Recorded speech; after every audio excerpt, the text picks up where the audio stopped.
சோளம் நட்டுக்கிட்டு இருக்கோம். சோளம்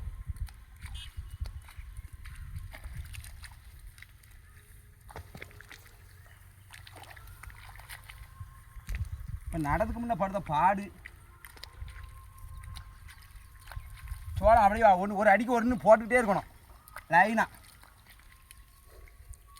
சோளம் நாற்றை வந்து எதுக்கு நாற்று பாவி நடுறாங்க, சில பேர் விதைப்பாங்க, சில பேர் நாற்று பாவி நடுவாங்க. எதுக்குன்னா நாற்று பாவி நட்டால் கருது நல்லா பெருசாக இருக்கும், ஒன்று போல் நடுவாக விழுந்திருக்கும், மேடு போல் இல்லாமல். அதுக்காக தான் நாற்று பாவி நடுது.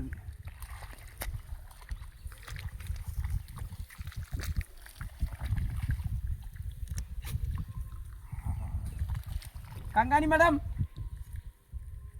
வாய் திறக்க மாட்டாங்க.